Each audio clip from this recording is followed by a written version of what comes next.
नमस्कार, शुभकामनाएं, आशीर्वाद।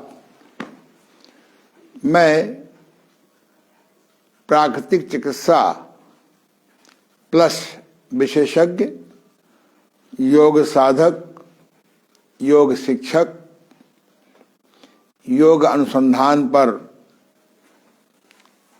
सदैव रत योग ऋषि ओम प्रकाश आनंद, प्रधान चिकित्सक, देव अंतर्राष्ट्रीय योग प्राकृतिक चिकित्सालय, गीतानगर, कानपुर, प्रधान योग शिक्षक, देव अंतर्राष्ट्रीय योग केंद्र, मोती झील, कानपुर, उत्तर प्रदेश, भारतवर्ष।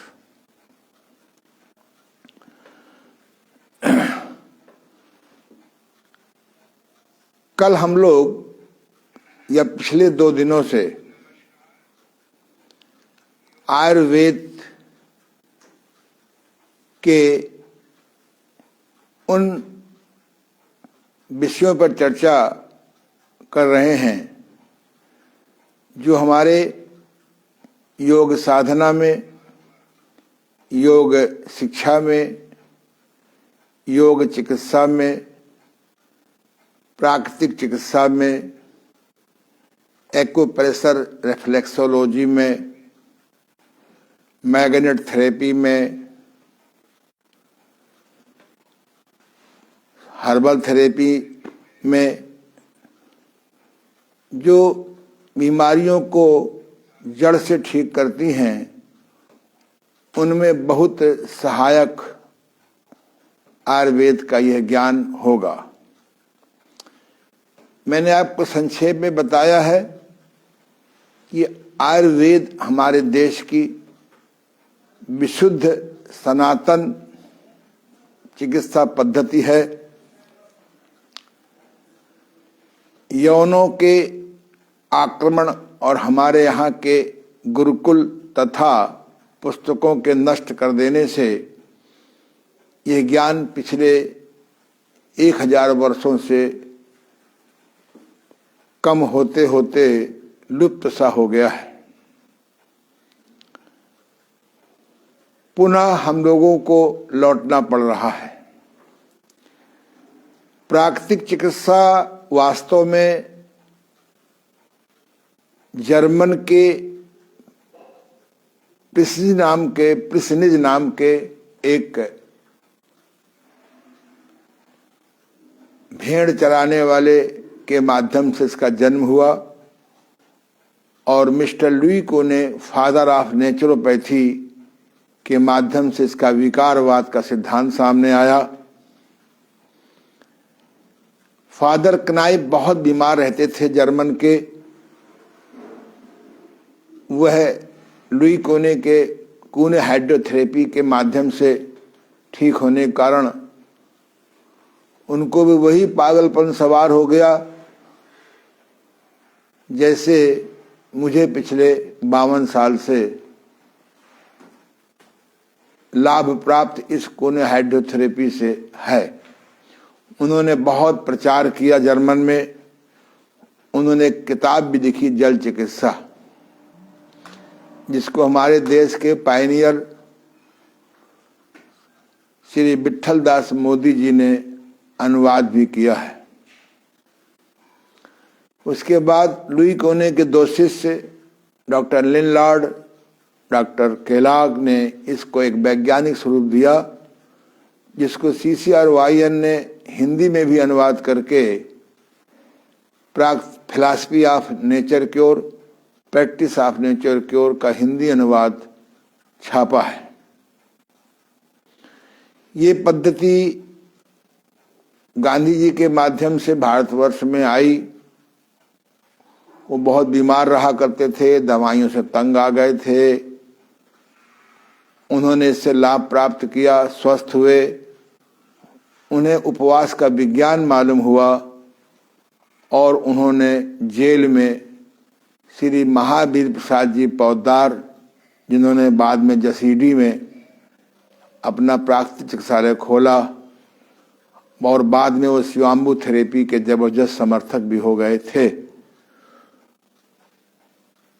श्री महाप्रसाद जी पोद्दार जी के दो शिष्य संभवतः इलाहाबाद के श्री रोगों के जो चिकित्सा के लेखक वर्मा जी और पोद्दार जी तथा विठल दास मोदी जी ने इस चिकित्सा पद्धति को डॉक्टर हीरालाल जी के माध्यम से आगे बढ़ाया। लंबा इतिहास है। संक्षेप में प्राकृतिक चिकित्सा का विकारवाद सिद्धांत कि अगर शरीर में विकार एकत्र न हो, उसमें सड़ान पैदा न हो, तो हमें कोई रोग नहीं होगा। मिस्टर लुई कोने ने इस विकारवाद की सड़ान को रोकने के लिए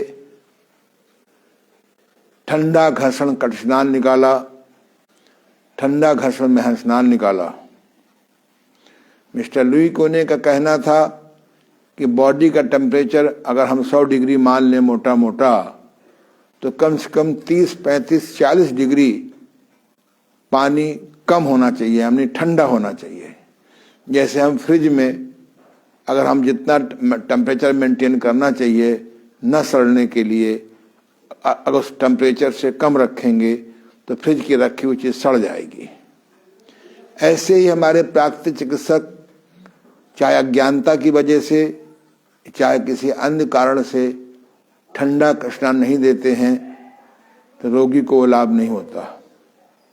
मैं स्वयं जब बीमार था 52 साल पहले, निराश हो गया था नाना प्रकार के रोगों से, तब मैं सवेरे आधा घंटे ठंडा घर्षण स्नान लेता था 65 डिग्री फ़ारेनहाइट पर, और शाम को 50 डिग्री फ़ारेनहाइट पर मेहनबात लेता था।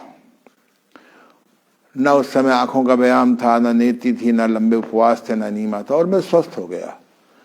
तो विकारवाद को सड़ने न दिया जाए, विकारवाद को पहुंचाया न जाए, विकारवाद को संचय न होने दिया जाए। बीमारी चाहे आँख की हो, चाहे पेट की हो, चाहे लीवर की हो, ठीक हो जाएगा। अपवाद छोड़ करके, कुछ चीज़ें अपवाद की हैं, वो बाद में बात करेंगे। फिर मैंने विकारवाद को 5 भागों में बांटा: मल विकार, रक्त विकार, नाड़ी विकार, ग्रंथ विकार, मन विकार। तो हमारी जो प्राकृतिक चिकित्सा है विकारवाद पर निर्भर है। जो हमारी योग चिकित्सा है, ये हठ योग के नेति के माध्यम से कुपित कफ को शांत करते हैं, निकालते हैं। धौती के माध्यम से, कुंजर के माध्यम से हम पित्त को सड़ने से रोकते हैं, निकाल देते हैं। जब निकाल देंगे तो सड़ेगा क्या। इसी प्रकार से हम बस्ती के द्वारा, गणेश के द्वारा, एनीमा के द्वारा मल को नहीं सड़ने देते, निकाल देते हैं, तो वायु विकार नहीं होता। तो योग विज्ञान में हम अगर किसी व्यक्ति का कफ विकार, पित्त विकार, मल विकार को हम नहीं निकालेंगे तो वह रोगी ठीक नहीं होता। सालों सालों योगासन करते रहते हैं और कैंसर जैसे रोगी के भी शिकार हो जाते हैं। ये सच है कि यदि आपका पेट ठीक रहता है, कफ विकार नहीं है, पित्त विकार नहीं है, तो योगासन अगर आप धीरे धीरे करेंगे, कायदे से करेंगे, उसका प्रतिकूल भी करेंगे, हरासन का, शवासन का भी ध्यान रखेंगे, यदि प्राणवायु का भी ध्यान रखें कि कब प्राण श्वास लेना है, कब छोड़ना है, कब रोकना है, तो अखंड वाइटल पावर पैदा हो जाती है। अगर आप प्राणायाम के नियमों का करेंगे तो प्राणायाम से और अधिक लाइफ पावर पैदा हो जाती है और हमारे शरीर में विकार नहीं जमा होने पाता और न ही जो हमारी वाइटल पावर बढ़ने से जर्म्स, बैक्टीरिया, वायरस आक्रमण कर पाते हैं। योग विज्ञान मानता है कि 100 में 90 बीमारियां मन की होती हैं। आज WHO ने भी स्वीकार किया है कि 100 में 90 बीमारियां हमारे मन की होती हैं। मन का प्रभाव हमारे शरीर पर पड़ता है। अगर हम तनाव में रहते हैं पेट भी खराब रहेगा, पाचन भी ठीक नहीं होगा, नींद भी नहीं आएगी। और तनाव 90% तनाव हम मैनेज करके मुक्त हो सकते हैं, और अध्यात्म के द्वारा 99% हम तनाव से मुक्त हो सकते हैं। इसीलिए गांधी जी ने प्राकृतिक चिकित्सा के साथ महत्व चिकित्सा जोड़ी। इसीलिए योगाभ्यास में अगर हम प्रत्याहार धारणा ध्यान समाधि का अभ्यास नहीं करते हैं तो वह व्यक्ति योग भी करेगा और तनाव में भी रहेगा। तनाव जीवन का अनिवार्य अंग है, तनाव जीवन की अनिवार्य व्यवस्था है। विषय को न बढ़ाते हुए जो व्यक्ति किसी गुस्सा हो जाता है वो क्षमा नहीं करेगा, बदले की भावना रखेगा, तो वो तामस में चला जाता है, स्वयं भी दुखी रहता है, दूसरे को दुखी करता है। इसलिए कहा गया है कि आयुर्वेद में मन के रोग रज और तम स्वभाव से आते हैं और तन के रोग दोष के कुपित हो जाने से आते हैं। आयुर्वेद के हिसाब से दोष 3 होते हैं, वायु दोष, वात दोष, पित्त दोष, कफ दोष।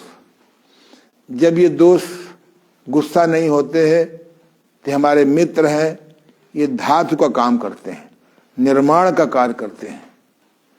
अगर आयुर्वेद का व्यक्ति वात पित्त कफ का ज्ञान, दोष का ज्ञान नहीं रखता है तो वह जैसे दवा बेचने वाले रोग के लक्षण सुन करके दवा देते रहते हैं, ऐसे वो भी देगा। इसी प्रकार से हम आगे पढ़ेंगे कि अग्नि भी 5 प्रकार की होती है। यद्यपि आयुर्वेद में 4 प्रकार की अग्नि है, शमाग्नि, मंदाग्नि, विषमाग्नि, तीक्ष्णाग्नि, और मैंने 5वीं जोड़ी है भस्माग्नि। यदि किसी व्यक्ति का समाग्नि नहीं है, मंदाग्नि है या विषमाग्नि है या तीक्ष्णाग्नि है या भस्मक है, तो वह उस व्यक्ति को आप कभी स्वस्थ नहीं कर सकते, क्योंकि इन्हीं की वजह से तो दोष भी प्रभावित होते हैं। इसी प्रकार से आयुर्वेद में प्रकृति का विधान है कि वो वायु प्रधान रोगी है कि पित्त प्रधान रोगी है कि कफ प्रधान रोगी है, कि वायु और पित्त प्रधान रोगी है कि वायु कफ प्रधान रोगी है, कि यह वायु पित्त कफ त्रिदोषी है। ये ज्ञान बहुत कठिन नहीं है, थोड़ा सा मेरी बात को बार बार सुनेंगे समझ में आ जाएगा। मैं आपको एक पुस्तक भी रिकमेंड कर दूंगा, कुछ किताबें मैं रिकमेंड कर दूंगा, बता दूंगा। पढ़ने वालों की कोई ज्ञान उनको नहीं हो जाता, बना रहता है। तो इसी प्रकार से हमें देखना पड़ता है कि रोगी ठंडी तासीर का है कि गर्म तासीर का है। अगर उसके किसी कारण से बॉडी में ठंडक बैठ गई है तो हमको ठंडक वाला ट्रीटमेंट रोकना पड़ेगा।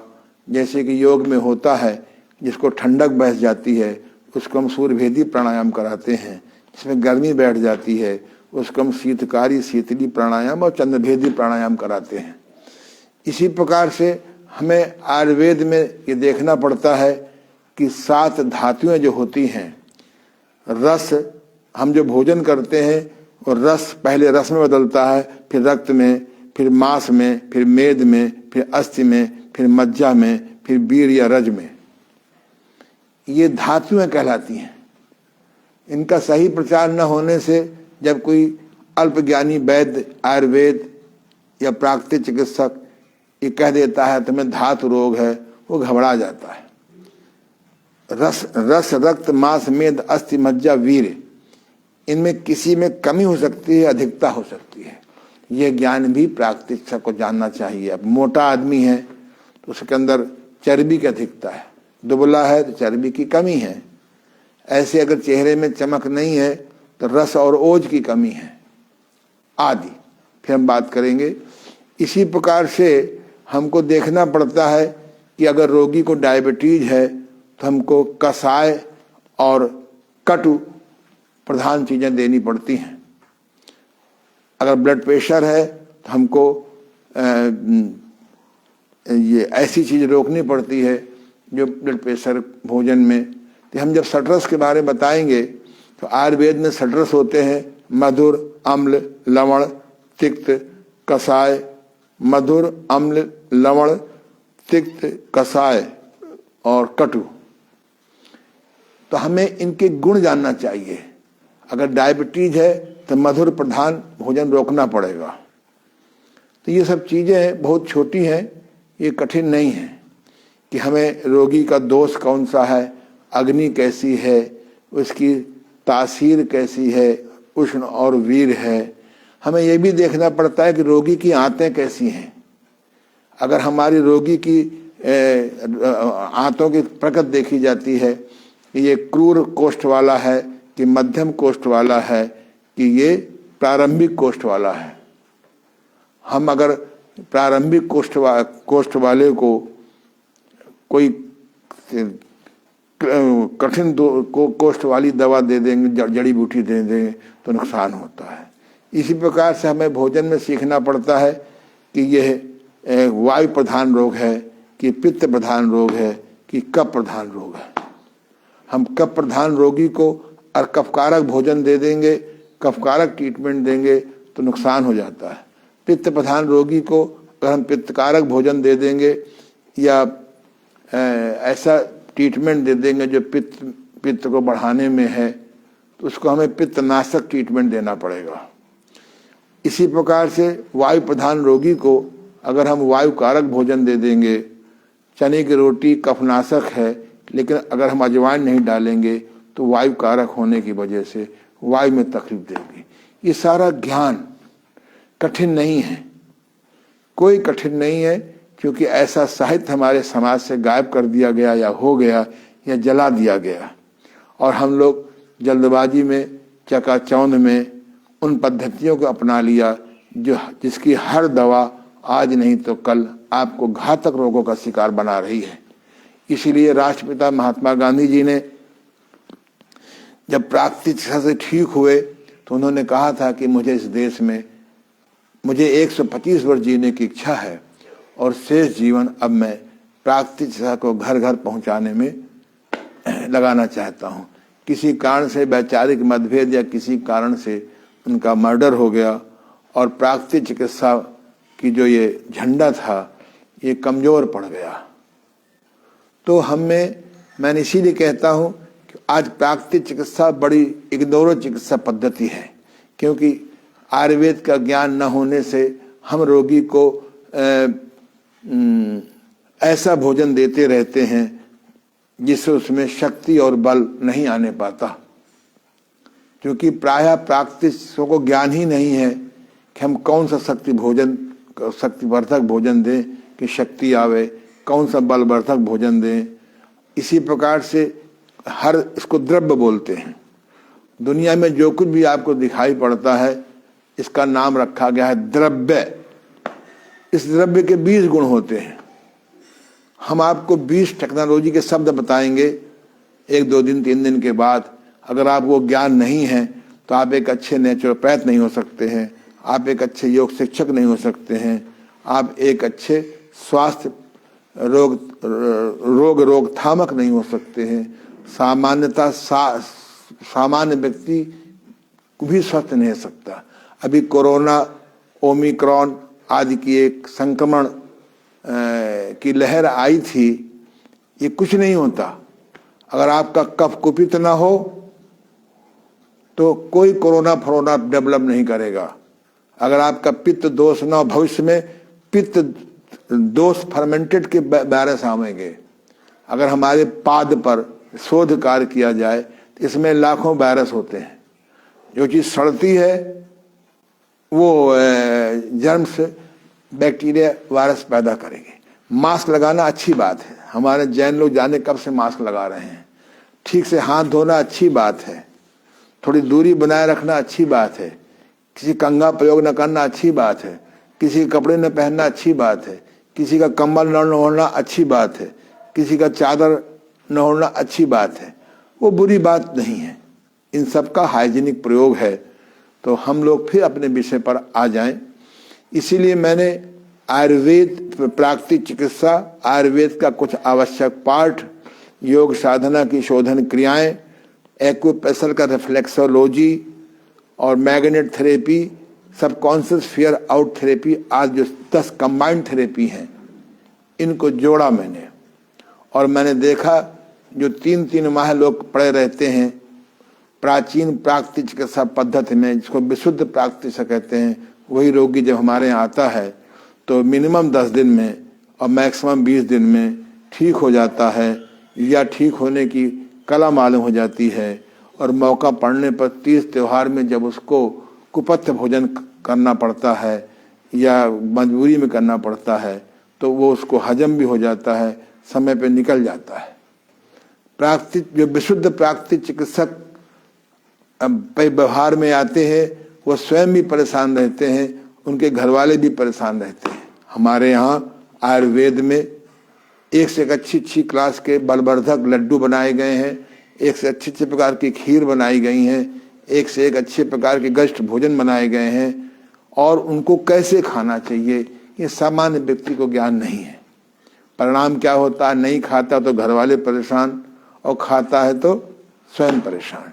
हमारा आयुर्वेद भोगवाद को बढ़ावा नहीं देता है, लेकिन अगर हमको ऐसी परिस्थितियों से गुजरना पड़े तो हम किस प्रकार से अपने को शक्तिशाली बनाएं, और साथ में हम कौन सी जड़ी बूटी का प्रयोग कर लें।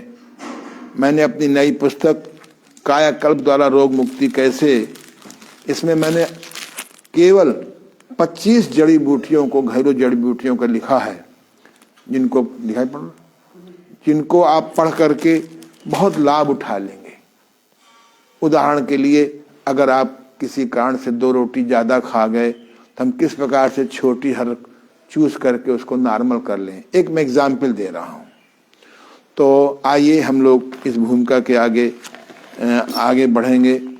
तो हर चिकित्सा पद्धति का अपना सिद्धांत है, मैग्नेट थेरेपी का अपना सिद्धांत है, एक्यूप्रेशर का अपना सिद्धांत है, सबकॉन्शियस फियर आउट थेरेपी का अपना सिद्धांत है। लेकिन जितनी ड्रगलेस थेरेपी हैं और आयुर्वेद का जो हर्बल पोर्शन है, ये सब आपस में सगे भाई बहन हैं।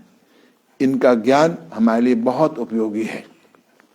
आज हम चर्चा करेंगे इन 3 दोष के बारे में। Father of naturopathy mister Louis कोने ने हर बीमारी में ठंडा कड़छदान अनिवार्य बताया है और ठंडा मेहनबाथ अनिवार्य बताया है। मैंने देखा, जब मैंने आयुर्वेद का अध्ययन किया सिद्धांत का, आयुर्वेद चिकित्सा औषधि प्रधान नहीं है, आयुर्वेद प्रिवेंशन प्रधान है, ज्ञान प्रधान है। इसमें हमने देखा कि जब हम टब में बिठाते हैं रोगी को, तो उसका मल सड़ने से रुक जाता है। जब मल सड़ना रुक हो जाता है तो वायु विकार नहीं होता। जब वायु विकार नहीं होगा तो, क्योंकि लिखा है आयुर्वेद में, पित्तम पंगु कफा पंगु पंगो मल धातवा वायुना यत्र नियंते तत्र गच्छन्ति मेघवत। आयुर्वेद के ग्रंथों में लिखा है कि पित्त लंगड़ा है, कफ लंगड़ा है, और सब मल और सब प्रकार की धातुएं लंगड़ी हैं। वायु उन्हें जहां ले जाता है वहीं वे बादलों की तरह चले जाते हैं। एक सूत्र में नेचुरोपैथी की हेल्प की है, पित्तम पंगु कफम पंगु पंगु पित्तम पंगु कफा पंगु पंगु मल धातुआ वायुना यत्र नियंते तत्र गच्छन्ति मेघवत। पित्त लंगड़ा है, कफ लंगड़ा है, सभी मल लंगड़े हैं, सभी धातु लंगड़े हैं। अगर वायु जहां चाहता है बादलों की तरह उन्हें ले जाता है। इसीलिए जब बीमार कोई आदमी होता है, एक नेचुरोपैथ ठंडे पानी की पट्टी नाभि के नीचे रखता है। इसीलिए नेचुरोपैथ एनीमा कराता है, योगा थेरेपिस्ट बस्ती कराता है, और आयुर्वेद के प्रारंभिक ज्ञाता उसे कोष्ठ के हिसाब से विरेचन देते हैं और ऐसा भोजन देते हैं जो कब्ज कारक न हो। क्योंकि अगर हम छोटी हर चूसने को देते हैं कि यदि हम किसी प्रकार से रोगी का वायु शांत कर लें, वायु को उर्ध्वरेता न होने दें, तो पित्त पड़ा भी रहेगा तो बाधित नहीं होगा, कफ पड़ा भी रहेगा तो बाधित नहीं होगा, अगर मल पड़ा भी रहेगा तो बाधित नहीं होगा। धातु अगर किसी कारण से रोगी हो गई है तो वो बाधित नहीं होगा। तो वायु का स्वरूप, वायु सबसे प्रधान चीज है। इसीलिए लिखा गया है कि वात, पित्त और कफ, इन तीनों को दोष कहते हैं। दोस्त नहीं, जब ये गुस्सा हो इनको दोष कहते हैं। और इनको धातु भी कहते हैं। कोई आदमी घर में बड़ा गुस्सैल है, अगर 8 दिन 10 दिन गुस्सा ना हो तो घर का वातावरण बड़ा शांत हो जाता है, और अगर वो गुस्सा हो जाता है तो अशांत हो जाता है। हमारी वायु, पित्त, कफ अगर कुपित ना हो, गुस्से की स्थिति में ना हो, तो ये हमारे लिए धातु हैं, निर्माण का काम करते हैं। और अगर ये दूषित हो जाते हैं, चाहे हमारे दोष हो, चाहे हमारा धातु हो, चाहे हमारे मल हो, तो ये दोष हो जाते हैं। दोष माने खराब कहें। दोष की हिंदी क्या कहेंगे? क्या कहेंगे दोष की हिंदी? गुस्सा हो जाए ज्यादा अच्छा है। अब वायु का स्वरूप क्या है?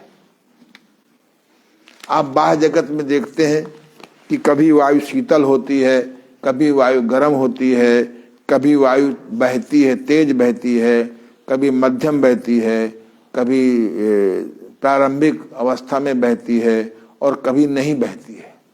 गर्मियों में कभी कभी आप देखते हैं कि वायु एकदम रुक जाती है, तब बड़ी बेचैनी होती है लोगों को।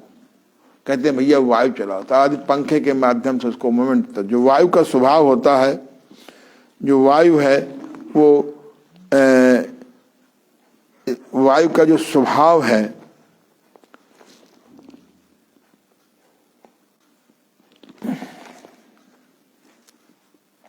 क्योंकि बहुत बड़ा विषय है तो इसको हम संक्षेप में ही पढ़ाएंगे। तो वायु का काम है गति देना। वायु का काम है ठंडा गर्म मेंटेन करना, स्वयं मेंटेन करती है ऑटो सिस्टम से। लेकिन अगर हमारा ऑटो सिस्टम खराब हो गया है तो हमको गर्मी में शीतल और जाड़े में गर्म पानी पीना पड़ेगा। और इसके लिए जो सबसे अच्छी बात है कि कल हमने बताया था कि वायु को 5 भागों में बांटा गया है। प्राण वायु, अपान वायु, समान वायु, उदान वायु, व्यान वायु। ये हमारे शरीर में अलग अलग डिपार्टमेंट में अपना काम करते हैं। प्राण वायु का काम है ऊपर के हिस्से का संचालन करना। अगर हमारी प्राण वायु कमजोर पड़ जाएगी तो मेमोरी गिर जाएगी, आदि आदि आदि। इसी प्रकार से समान वायु का काम है भोजन का पचाना। उदान वायु का काम है गले आदि की क्रियाओं को, फेफड़े की क्रियाओं को मेंटेन करना। और व्यान वायु का काम है नाड़ियों को ठीक करना। अपान वायु का काम है मल मूत्र के वेग को बैलेंस करना। तो इस प्रकार से जब हमारा वायु दोष नहीं होता है, ये चीजें हमारी मेंटेन रहती हैं। ये वायु का चैप्टर अगर मैं आयुर्वेद के हिसाब से पढ़ाने बैठ जाऊंगा तो आप बोर भी हो जाएंगे, इतनी आपको आवश्यकता नहीं है। इसी प्रकार से हमारा जो पित्त है, शरीर में पित्त भी 5 प्रकार का होता है। कल मैंने बताया था पाचक पित्त जो भोजन को मेंटेन करता है, रंजक पित्त जो हमारी खून आदि को बनाने में साधक है, साधक पित्त जो हमारी मेमोरी आदि को मेंटेन करता है, आलोचक पित्त जो हमारे लीवर स्प्लीन को बैलेंस में रखता है, और भ्राजक पित्त। भ्राजक पित्त का जो है ये हमारे बहुत अच्छा रोल है। ये हमारे ये जो रक्त है हमारा, जो त्वचा है, इसको हेल्प करता है, इसकी चिकनाहट ठीक करता है। इस प्रकार से 5 पित्त का भी अपना काम होता है। पित्त, जब आप कभी पित्त को यूँ समझ लीजिए, हम लोग पित्त का नाम नया एसिड तो कर देते हैं पर मूल में एसिड नहीं होता। जब हम लोग कभी कभी खाना खाते हैं और कह हो जाती है तो कभी पित्त एक चीज निकलती है, कभी नीली निकलती है, कभी पीली निकलती है, कभी काली निकलती है। वो भोजन के पाचन अपाचन पर निर्भर है। तो इस प्रकार से, और हमारा कफ है, आयुर्वेद के अनुसार से कफ भी 5 प्रकार के होते हैं। क्लेदन कफ, अवलंबन कफ, रसन कफ, स्नेहन कफ, श्लेष्मक कफ। इनके अपने रहने के स्थान हैं। आमाशय में क्लेदन रहता है, हृदय में अवलंबन रहता है, कंठ में रसन रहता है, सिर में स्नेहन रहता है और संधियों में श्लेष्मक कफ रहता है। एक प्रकार से कफ को मान लीजिए चिकनाहट, जिसे लुब्रिकेट नहीं करते। हम लोग जब गांव में रहते थे, सग्गड़ बैल पहले होता था। सग्गड़ बैल में एक पहिया होता था, तो लगभग हर 6-7 दिन में एक सन वाला सिस्टम होता था। मालूम है? नहीं मालूम? सन को हाँ, उसको तेल लगा करके रंडी का तेल उसमें बांधते थे, उसमें पहिया चलता था। अगर वो हमारी चिकनाहट न लगावें तो सब सन कट जाएगा। तो ऐसे हमारे शरीर में जो वृद्धावस्था हमारे जोड़ कड़े हो जाते हैं, घुटने काम नहीं करते हैं, तो इसका कारण ये है कि हमारा जो ये श्लेषण कफ है ये ढीला हो जाता है। यही श्लेषण कफ जब गुस्सा हो जाएगा तो कष्ट करेगा, और जब नहीं होगा, सम अवस्था में रहेगा, तो हमारा मित्र रहता है। इस प्रकार से एक मैंने बहुत संक्षेप में आपको दिया। ऐसे तो आयुर्वेद की बहुत सी पुस्तकें हैं, सबका मैं अध्ययन करता रहता हूं, उससे कुछ न कुछ नया मैटर मुझे मिलता है। ये जो चिकित्सा चंद्रोदय का पहला भाग है, इसके लेखक हैं हरिदास गुप्त, मथुरा वाले वैद्य। अब उनका शरीर नहीं रहा। मैं मथुरा गया भी था, तो उनके पुत्र के पुत्र के पुत्र, चौथी पीढ़ी चल रही है उनकी। तो ये मैं आपको बहुत जल्दी पता लगा करके इसके माध्यम से बता दूंगा कि ये किताब कहाँ मिलती है। ये जब मेरे गुरुदेव ने मुझे इस किताब के बारे में बताया था, तब मैं कानपुर के जनता बुक स्टॉल से 2 सेट ले आया था।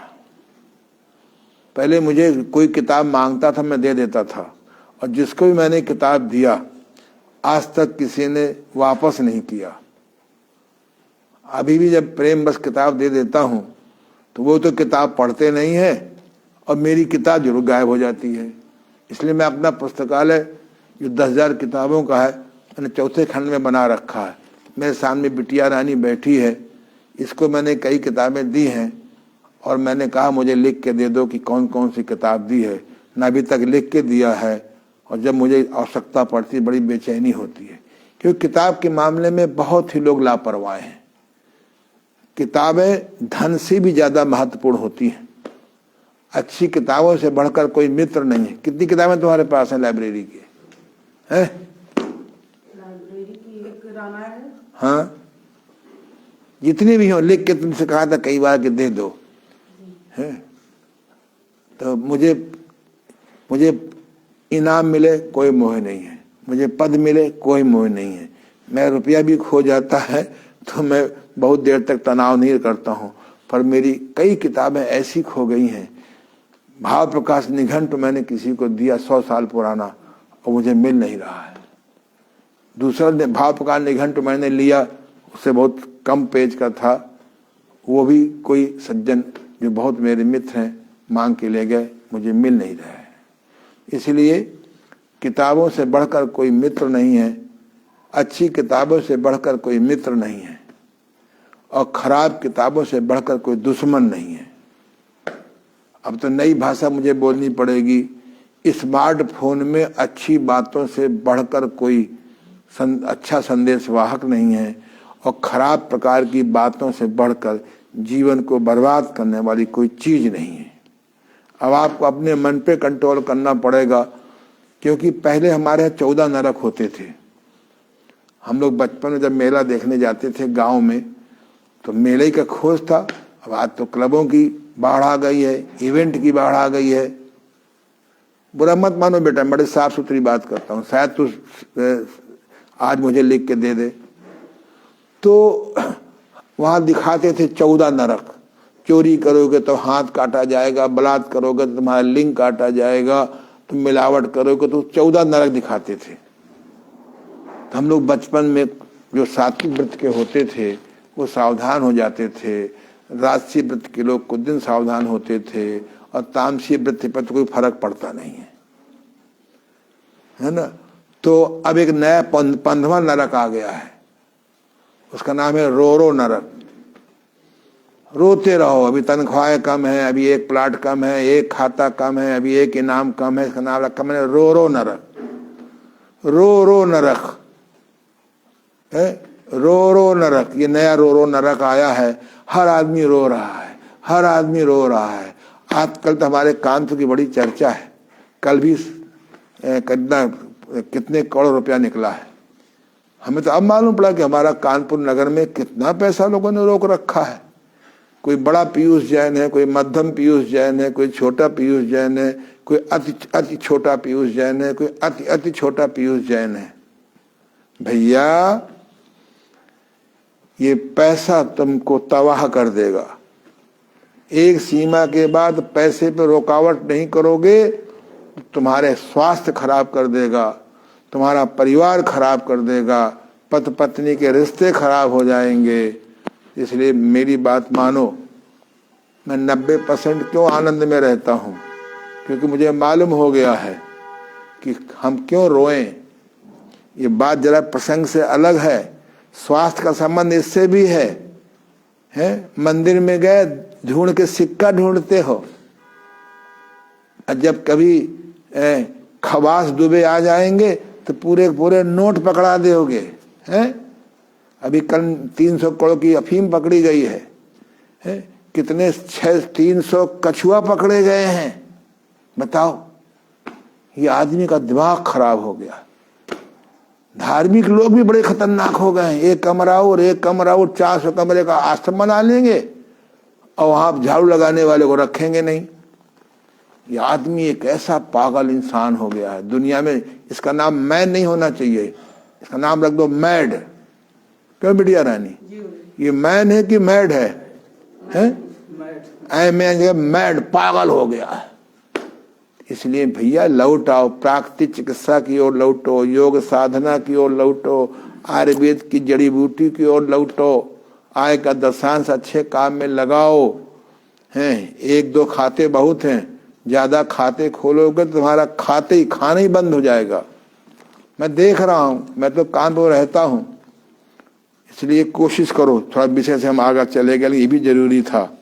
तो इस प्रकार से हम लोग वात पित्त कफ को शांत करें। हम आपको आगे चल के बताएंगे कि जैसे मान लो गेहूं है तो गेहूं कफ कारक है, चावल कफ कारक है। अब कफ कारक है तो कफ नाशक चीज मिलनी चाहिए, तो चना कफ नाशक है। अब चना कफ नाशक है तो गेहूं चने को मिला दो। अब चना जरा रूक्ष है, उष्ण है, तो जौ का आटा मिला दो। हमें याद है अपने बचपन की, अमेरिका से गेहूं आया था, यहाँ पर गेहूं पैदा होना, लाल लाल गेहूं हम लोगों को खिलाया जाता था। तब तो निकाल लेंगे, भेज दो अमेरिका वाले, इंडिया में भेज दिया सारा, तब तो निकला हुआ गेहूं। याद है तुम लोगों को? नहीं याद होगा तुम लोग? हाँ, हमने तो खाया है सारा। गेहूं की कमी हो गई थी।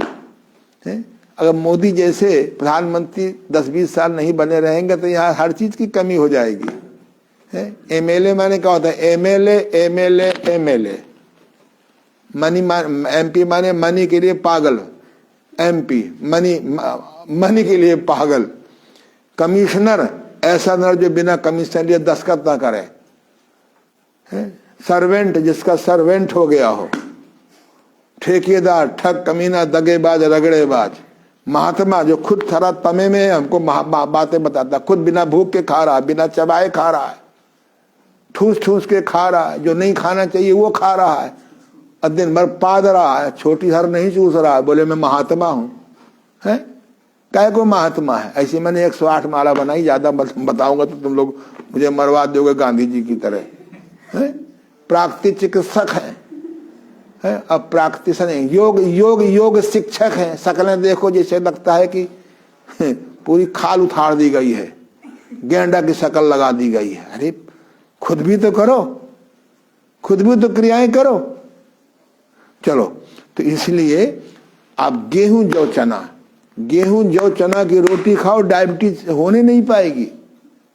एक शीतल है, तो एक उष्ण है, एक वायु कारक है। तो ये सब चीज़ों को जो हमारे यहाँ बनाया गया था है। अब मिठाई का डिब्बा अच्छा होता है, मिठाई खराब होती है। पहले बढ़िया बूंदी के लड्डू में इलायची डाली जाती थी, काली मिर्च डाली थी, बढ़िया पेड़े में इलायची डालते थे। अब बस हे पागलो, पैसे के लिए अपना घर बर्बाद कर रहे हो, देश बर्बाद कर रहे हो, मानवता बर्बाद कर रहे हो। अब लौटो आयुर्वेद के हर्बल थेरेपी को लौटो। चलो, कभी कभी मैं मस्ती में चला जाता हूं, तो याद रखो वायु पित्त कफ को शांत करना है। वायु पित्त कफ की अवस्था में अगर आप प्राणायाम करोगे तो वो भी नुकसान होगा।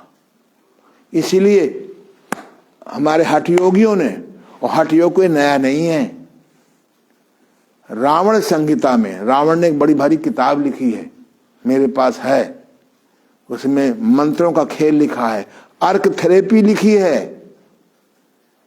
जो पालक के अर्क का क्या लाभ है, चौलाई के अर्क का क्या लाभ है, लौकी के अर्क माने अर्क की हिंदी होती है रस, लौकी के अर्क का क्या लाभ होता है, पत्ता गोभी के अर्क का क्या लाभ होता है, आलू के अर्क माने जूस का क्या लाभ। अंग्रेजी में जूस कहते हैं, हिंदी में रस कहते हैं, प्राकृतिक भाषा में अर्क। रावण ने अर्क थेरेपी निकाली है। चिराता कुटकियों को उबाल के खाओगे बहुत कम फायदा करेगा। चिराता कुटकी को रात को भिगो दो, मैंने लिखा है किताब में, और उसका जूस पी लो, उसमें फिर पानी डाल दो, फिर शाम को पी लो। इसीलिए मैं हर्बल थेरेपी का काढ़ा के पक्ष में नहीं हूं। सौंफ का अर्क, ये रावण संहिता में रावण ने लगभग हर्बल का जूस लिखा है। गेहूं को भिगोते हो, अंकुर निकालते हो, गेहूं का पानी फेंक देते हो।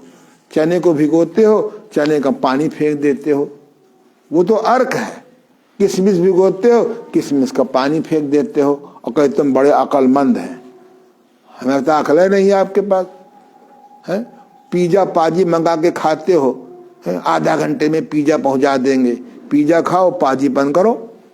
अरे अपने घर में अर्क निकालो। जौ का अर्क, जौ का रस, जौ का पानी बहुत लाभ करता है। हमारे आलू, मैं जब आलू का जूस निकलवाता हूँ, अब बताता नहीं किसी को, उसमें गुड़ मिला देता हूँ, कहते हैं ये कौन सा रस है, बड़ा फायदेमंद है। हम लोग तैयारी कर बैठे हैं कि हर चीज का सत्यानाश कर डालेंगे। लौकी को उबाल डालेंगे, उबालेंगे नहीं, छौंकेंगे, उसमें मसाला डालेंगे, फिर डॉक्टर से मसाला लगवावेंगे। भैया रावण ने अर्क थेरेपी पे लिखा है, किताब लिखी है रावण संहिता। उस किताब में सोना बनाने की विधि भी लिखी है, ले चांदी बनाने की विधि लिखी है। अब मुझे सोना बनाने की विधि मालूम भी है, लेकिन बनाता क्यों नहीं हूं। एक कृष्णा फिल्म आई थी मालूम है, उसमें उसको सोना तरीका मालूम था कंप्यूटर का भविष्य का, उसको 20 साल बंद करके मार मार के उससे पूछवाते थे। हमको थ्योरेटिकल सोना बनाने की विधि मालूम है। हाँ, कैसे तुलसी के पत्ते के रस से सोना बनाया जाता, लो ये भी बता दें आपको। बनाओ तो थोड़ा मरो जा करके। हाँ, चांद, ये हमारे यहाँ पहले खदान से नहीं निकलता था। जब रावण के सोने की लंका जला दी गई, 24 घंटे में तो सोना बना लिया था। हाँ, वो पीयूष जैन का बड़ा भाई था वो। रावण संहिता में साफ साफ लिखा हुआ है, नेति, बस्ती, नौली, धोती, त्राटक, कपाल शोधन और शंख पुछालन, 7 क्रियाओं का वर्णन है उसमें। नित्य रावण करता था, तभी तो कहा उसका पेट थोड़ा निकला था। उधर रामलीला में दिखा देते रावण का पेट निकला हुआ, बड़ा स्मार्ट आदमी था। बुढ़ापे में भी देखो सीता जी को उठा ले गया। तुम अपनी पत्नी को घुमाने नहीं ले जा पाओगे, सब पहले पत्नी सुफैलो होंगे, फिर डबल बुफैलो, फिर ट्रिपल बुफैलो, फिर चौबल बुफैलो है। शादी के टाइम 52 किलो की और 30 साल बाद 92 किलो की है। चलने में पृथ्वी घूम रही है? अरे नेति करो, कब विकार नहीं होगा, कब गुस्सा नहीं होगा। कुंजर करो, पित्त विकार नहीं होगा, पित्त गुस्सा नहीं होगा है। और ये बस्ती करो, एनीमा करो, नौली करो, विरेचक चीज रात को लेके सो, भोजन में हरी सब्जी ले, मल मूत्र के बेग करो को नहीं तो मल विकार नहीं होगा। प्राकृतिक चिकित्सा के घर से स्नान करो पानी से, स्वादन त्वचा आपकी ठीक रहेगी। जैसे भगवान शंकर के लिंग में पानी डालने जाते हो, अपने लिंग में पानी डालो, अपनी योनि में पानी डालो, तो आपका यूटीआई नहीं होगा। यूटीआई समझते हो? Urine track infection. एक यू भी होता है, म्यूचुअल फंड में भी शायद यूटीआई होता है। वहां तो यूटीआई करोगे, अपने यूटीआई नहीं करोगे। ये मैं थोड़ा सा आपको हंसा रहा हूं। टब बाथ ले, मल नहीं सड़ने पाएगा है। तो इसलिए प्राकृतिक चिकित्सा, हर्बल थेरेपी, योग साधना का बड़ा गहरा संबंध है। कपाल शोधन करो, सावधान, कपालभाति बहुत मत करना। किसी अंग में अगर सूजन है, सूजन और बढ़ जाएगी, है ना। इसलिए कपाल शोधन करो, पार्किंसन नहीं होगा, एल्जाइमर नहीं होगा, इंसोमिनिया नहीं होगा, डिस्पीनिया खिस्पीनिया नहीं होगा।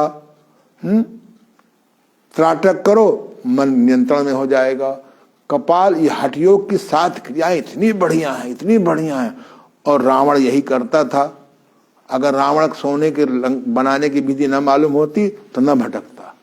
अधिक पैसा, अधिक पैसे की इच्छा मनुष्य को अनैतिक कर देती है। इसलिए हमारे यहाँ कहा गया है, साईं इतना दीजिए जामे कुटुंब समाए, आप न भूखा रह सके साधु न भूखा जाए। हम लोग साधुओं को भगा देते, जाओ जाओ जाओ कुछ काम करो, देव काम उनका। अब गुंडा तो ले ही जाएगा तुम्हारे यहाँ से, गुंडा को तो तुम वापस कर ही नहीं सकते। करोगे, कोई गुंडा आ जाएगा, बोले काला गे मोरा सब कुछ है तोरा। अरे भले आदमियों को है, मैं पिछले 52 साल से काम, आनंद जी कमर्शियल है, आके दिखाओ मुझे। भैया आय का 10 निकालो, भोजन का 1/4 निकालो, 24 घंटे में 1 घंटा निकालो, प्राप्त योग्यता को बांटो, अपने काम को ईमानदारी से करो, भगवान तुम्हारी रक्षा करेगा। चलिए, तो आज हमने आपको बताया इसी प्रकार से 4 अग्नि होती हैं। समाग्नि, समाग्नि में भूख की क्रेविंग नहीं होती, तड़फ नहीं होती है। मैं प्रातः 2 बजे का उठा हुआ हूं, अपना आधा घंटे यौगिक क्रियाएं करता हूं तन की, आधा घंटे मन की साधना करता हूं, आधा घंटे आत्मा की साधना करता हूं, आधा घंटे स्नान ध्यान करता हूं। ये सब मैं अपना 3-4 घंटे में सारी अपनी क्रियाएं करता हूं। और मुझे भूख लगी है, फर्स्ट क्लास भूख लगी है, लेकिन न खाने से मुझे कमजोरी नहीं है और न मैं प्रायः खाता हूं। अपना सवेरे लगभग 1 किलो पानी गर्म करता हूं, उसमें नींबू डालता हूं, 1 शहद डालता हूं 50 ग्राम, या गुड़ डालता हूं, आराम से घंटे भर में पी जाता हूं। खूब पेशाब खुल के होता है। कभी कभी जूस ले लेता हूं, कभी कभी ऐसे मौके साल में 1-2 बार आते हैं कि बढ़िया गश्त पराठे बन जाते हैं। बच्चे जब आते हैं और आराम से चपल के 4 पराठे खा लेते हैं, लेकिन 12 बजे तक फिर भयंकर भूख लगाती है। तो अगर आपके पास समाग्नि हो, जैसे अग्नि जल रही है और बड़े प्रेम से लयबद्धता में जल रही है, किसी को जलाएगी वो? और आंधी चलने लगी, वायु विकार आ गया और ऐसे दाएं बाएं घूमने लगी, तो आग लगने का डर है कि नहीं है? अग्नि बहुत धीमे है। आपको अग्नि जलाना है, हवन में अग्नि जलाते हैं तो उसमें घी डालते हैं, आप ना घी डाल लीजिएगा, उसमें कपूर डालते हैं, उसमें ज्वलनशील लकड़ी रखते हैं आम की, फिर धीमे धीमे जलाते हैं। ये नहीं कहते स्वाहा स्वाहा स्वाहा, स्वाहा माने होता है, ये नहीं होता जला दिया, आपने इकट्ठा डाल दिया उसमें। हम लोग सुबह सुबह ऐसा भोजन करें जिससे कि पचना ना पड़े, पाचन ना करना पड़े। ये विदेश के लोग झूठ बोलते हैं कि ब्रेकफास्ट हैवी करो। हमारे रामायण में लिखा है, करहि आहार साख फल कंदा, सुमरे ब्रह्म सच्चिदानंदा। इसको देखो, ठीक करो। है। सवेरे जलपान करो, सब्जी का जूस पियो, है, लौकी का जूस पियो, ठंडक लगे तो गर्म पानी के इनडायरेक्टली गर्म कर लो, मट्ठा पियो। बेस्ट है भेड़ का दूध, बेस्ट है बकरी का दूध, बेस्ट है गाय का दूध। भैंस का दूध पियोगे वातकारक है। तो ये सारी चीजें आयुर्वेद में दी हैं। समाग्नि, समाग्नि में आदमी को बेचैनी नहीं होती, न खाने पर भी दिक्कत नहीं होती। उसके समाग्नि में पानी भी पियोगे तो घी का, दूध का काम करेगा। एक होती है मंदाग्नि, भूख ही नहीं लगती है। हम भूख नहीं लगती, जब खाने बैठते हैं तो खा जाते हैं। मंदाग्नि से बहुत रोग, अजीर्ण पैदा होता है, मंदाग्नि से वायु विकार पैदा होता है। इसलिए कहा गया है कि हमारे आयुर्वेद में अदरक में हल्का सा सेंधा नमक या कोई नमक लगा के चाटो, नींबू में नमक रख के, काली मिर्च रख के चाटो, भूख पैदा करो। मंदाग्नि में भोजन नहीं करना चाहिए। शहरवासी जिनके पास खाने खूब व्यवस्था है, भूख लगने के पहले ही खा लेते हैं। कभी कभी बहुत धनवान व्यक्ति, आज मैं उससे बहुत दूर रहता हूँ, क्योंकि जब डाइटिंग सुनो ना तो लगता है चक्कर आ जाता है। सवेरे उठते ही 2 बिस्कुट खा लेते हैं, इसके बाद ये खाते हैं, फिर पनीर खा लेते हैं, फिर थोड़ा सा अंकुरित अनाज खा लेते हैं, फिर थोड़ा दूध पी लेते हैं। बोले खाते कुछ नहीं है। फिर दोपहर में ये खाते हैं, फिर तीसरे पैर ये खाते हैं, फिर रात में ये खाते हैं, फिर सोते समय दूध पीते हैं। खाते थोड़ा थोड़ा है। थोड़ा कुकुरमुत्ता यानी मशरूम खा लेते हैं। अब एक नया निकला है प्रोटीन का, वो प्रोटीन खाओ, प्रोटीन। अरे भूख पैदा करो, भूख में लौकी भी खाओ, ताकत देगी। खरी भूख पे खाओ और भूखे उड़ जाओ। मैं तो इसी का आंदोलन कर रहा हूं। खरी भूख पे खाओ, भूखे उड़ जाओ। खरी भूख पे खाओ, भूखे उड़ जाओ। टंकी को भरवा लेंगे पूरा, ओवर टंकी हुई रही है पेट्रोल की, फिर कहेगा आग लग गई है। हमारे कुछ लोग टंकी भरवाने की बीमारी होती है।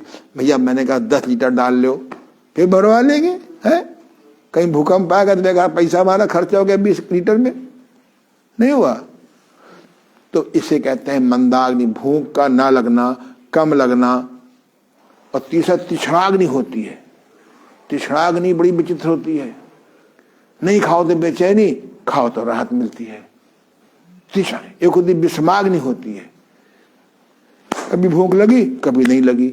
एक भस्मक रोग होता है, खाना खाओ 2 घंटे बाद गायब, खाना खाओ 2 घंटे बाद गायब, खाना खाओ 2 घंटे बाद गायब। एक हमारे मित्र थे महात्मा जी, उनको भस्माग्नि हो गई थी, जो पानी कम पीते हैं और ऐसा भोजन करते हैं जो अग्नि को बढ़ाने वाला हो। बताएंगे कौन सा भोजन अग्नि बढ़ाता है। वो बेचारे एक प्राकृतिक चिकित्सालय में चले गए, उनको उपवास करा दिया गया। और भस्मक के रोगी को कहीं उपवास करा दो, वो मर जाएगा। वो भैया बिना बताए भाग आए वहां से, मेरे पास आए। जब मैंने चेक किया, अरे हमने कहा तुमको, आपको तो भस्मक है। और भस्मक के रोगी का बड़ा बढ़िया ट्रीटमेंट है। सवेरे बढ़िया उसको फर्स्ट क्लास अच्छी मात्रा में मेवा भिगो के दो, दोपहरी के घी में डुबो के रोटी खिलाओ, औरत की दाल खिलाओ, तीसरे पैर फिर कोई बढ़िया सा लड्डू खिलाओ ताकत का और घी पड़ा हुआ, और रात में फिर उसको पूड़ी और घुइयां खिलाओ। मैं इस मंच के माध्यम से कहना चाहता हूं कि प्राकृतिक चिकित्सकों को जैसे वायु पित्त कफ के बारे में जानकारी होनी चाहिए, ऐसे ही अग्नि के बारे में जानकारी होनी चाहिए। मंदाग्नि के लिए उपवास अच्छा होता है। उपवास में कौन सा भोजन दे कि उसकी कमजोरी ना आने पावे। समाग्नि को तो कहने ही क्या है, समाग्नि तो बड़ा आनंद का है। शबरी हमें तो समाग्नि रहती है, शायद हमें कभी भस्मक तो होने का सवाल ही नहीं उठता। समाग्नि वालों को भस्मक नहीं होता, तृष्णाग्नि वालों को भस्मक होता है। भोजन नहीं मिला, हाथ पैर ढीले हो गए, सो गए, वो दिन भर खाते रहते हैं। मैरिज बिस्कुट, उसका नाम है मैरी बिस्कुट, नाम रखा है मैरिज बिस्कुट, हमने नाम रखा है। कहा रहा है कि शादी के पहले नेचुरोपैथी सीख लो, योग साधना सीख लो, जड़ी बूटी सीख लो। नहीं नहीं नहीं, शादी कोई छोटी मोटी चीज है। शादी की तैयारी करनी पड़ती है। शादी में सीमेंट का सप्लाई होता है बेहिसाब से, अगर बनने की तरकीब नहीं मालूम तो टाइम टाइम फिस। हमसे सोचते साहब शादी कब करनी चाहिए, मैंने कहा शरीर में दम हो, जेब में धन हो। एटीएम में है, 2 रुपया मांगा तो एटीएम भागते हैं। जेब में धन हो और मन में क्या हो, नम हो, यस सर यस सर। अम्मा जी बुराई करें बहू की तो यस सर ठीक करेंगे। पत्नी बुराई करे सास की तो यस सर ठीक करेंगे। बड़ा मजा आता है गृहस्थी में। कोई निर्दोष दर्शन साधना नहीं करता। सामने वाले खराब है, सामने वाले की नाक टेढ़ी है, आंख तिरछा है, अरे भैया तू अपनी भी तो देख। चलिए, तो आपको ये ध्यान रखना पड़ेगा कि मंदाग्नि में ऐसा भोजन दे जो पाचन हो, और तीक्ष्णाग्नि में, तीक्ष्णाग्नि बड़ी मजेदार होती है। तीक्ष्णाग्नि में ऐसे गरी चूसने को दो, उसका एसिड कम हो। और विषमाग्नि तो बहुत ही मजेदार है, कल बतावेंगे। विषमाग्नि में तो विष, बॉडी में विष इकट्ठा हो जाता है। तो भस्मक तो हमने भस्मक के भी 3 रोगी ठीक किए। एक स्वामी जी को ठीक किया जो भगवान को ब्रह्मलीन हो गए। एक जो एक प्राकृतिक चिकित्सालय से उपवास से भाग आए थे, उन भागते तो वहीं मर जाते। तो हे प्राकृतिक चिकित्सकों, वायु पित्त कफ का ज्ञान रखो कि कब विषम होते हैं, कब सम होते हैं, कब इनको अधिकता से बचावें, कब इसको कम होने से बचावें। ऐसे आपको अग्नि का ज्ञान करना पड़ेगा कि मंदाग्नि है कि विषमाग्नि है, तीक्ष्णाग्नि है कि ये विषमाग्नि है कि भस्मक है। ये काम कठिन नहीं है। जब मैं कल आपको बताऊंगा, ये बहुत सरल काम है। और जब आप मेरी रिकमेंडेड किताब पढ़ेंगे तो इससे आपको योग शिक्षा में आराम मिलेगा। अब 10-10 साल से योग शिक्षक करा रहे हैं, आसन व्यायाम प्राणायाम लाभ ही नहीं हो रहा है। उन्हें बस्ती कराओ, नीति कराओ, कुंजर कराओ। कुंजर कराने से मंदाग्नि ठीक होती है, पर किसी कुंजर नहीं भी कराते हैं। विषमाग्नि ठीक होती है, तीक्ष्णाग्नि ठीक होती है। ऐसे हम आपको जड़ी बूटी बताएंगे। कोई कुंजर नहीं करना चाहता तो कैसे हम उसको समाग्नि में डालें। कोई आदमी नहीं करना चाहता कुंजर, तो कैसे उसका भस्मक में तो खैर सवाल ही नहीं उठता कुंजर कराने का। तो ऐसी चीजें मैं आपको थोड़ा बता रहा हूं कि हर योग शिक्षक को, हर प्राकृतिक चिकित्सक को, हर मैग्नेट थेरेपिस्ट को, हर चिकित्सा पद्धति को सीखना चाहिए। आज हमारी जो नई चिकित्सा पद्धति है, जो घर घर कब्जा कर लिया है, बोले हमारी दवा खा के खाओ। अगर मंदाग्नि का रोगी हुआ तो और बीमार हो जाता है।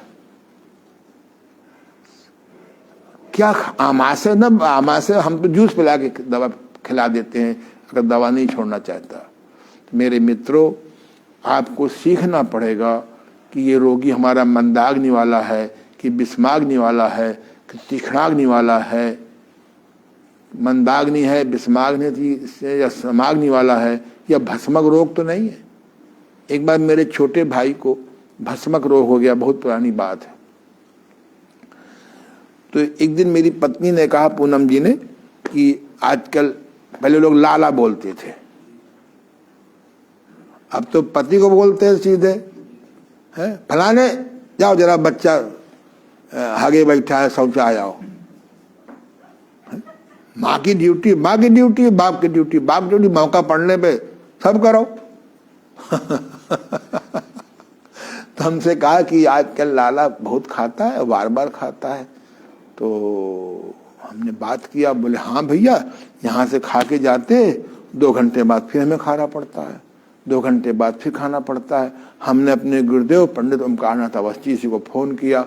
जब आए, फोन तो समय था ही नहीं, अब तो आजकल फोन सब आ गए हैं, हर समय फोन है, फोनवा में लोग जुटे रात है और कुछ काम धाम है ही नहीं। बोले टाइम नहीं है, और दिन में 2 घंटा फोन है देखत रात है। कुत्ता क्या कर रहा है, बिल्ली क्या कर रहा है, बंदर क्या कर रहा है, बर्बाद अली। उसने कहा तो भस्मक रोग है। हम उसको टब में बिठवाया, ठंडे टब में बिठवाया, उसमें महन बात में दिलवाया, बढ़िया सवेरे उसको गिजा खिलाया, बढ़िया मेवा की खीर खिलाई, दोपहर के घुइयाँ पूड़ी खिलाई, तीसरे पैर हैवी चीज खिलाई, रात को घी में डुबो करके रोटी खिलाई। 10 दिन में ठीक हो गया। अब किसी फंस जाता नेचुरोपैथ के चक्कर में तो उसको कहते हैं पानी पे रहो, संतरे का जूस पे रहो, वो तो उसकी गई भैंस पानी में। इसी प्रकार से कल हम आपको बताएंगे कि ये धातु क्या होती है, रस का क्या गुण है, रक्त का क्या गुण है। रस, रक्त, मांस, मेद, अस्थि, मज्जा, वीर्य। अगर आप कोई विपाक व्यवस्था नहीं सीखी आपने तो वीर बनेगा ही नहीं। खाते रहो, क्या नाम है, वो तमाम चीजें नहीं वीरवर्धक होती हैं। आजकल ये कौन सा चाटते हैं, बंदर चाटता है, क्या कहते हैं वो, पत्थर सा होता है, हाँ, अरे हम नाम भूल गए चूंकि हम ज्यादा यूज करते नहीं हैं। हाँ, खाए पड़े हैं, बंदर की टट्टी चाट रहे हो, कह रहे हो नहीं वो फलाने चीज है। भैया जब आपका अगर दलिया हजम हो जाए तो रस, रक्त, माद में अस्थि, मज्जा, वीर में बदल जाएगा। अगर वो हजम नहीं होगी दवा तो क्या करियो। इसलिए आयुर्वेद कहता है कि रस क्या है जानो, रक्त क्या है, मांस क्या है। अगर मांस वाला हार्मोन्स बढ़ने वाला नहीं आपने पैदा किया है, नहीं पैदा हुआ, आपका मांस बढ़ता जाएगा। एक हमारे मित्र हैं, उनका रक्त हर 7 दिन में वो रक्तदान करते हैं, ना दें तो उनका रक्त ज्यादा बढ़ जाता है। हड्डियां बढ़ रही हैं लोगों की, अगर एंटी हड्डी हार्मोन्स टाइम से नहीं पैदा हुआ तो हड्डियां बढ़ जाती हैं, चर्बी बढ़ रही है। तो हमारी बॉडी को बैलेंस करने के लिए हमारा व्यायाम जरूरी है, आसन जरूरी है, प्राणायाम जरूरी है और ध्यान जरूरी है। ध्यान कभी करना नहीं चाहिए, ध्यान में बैठना चाहिए।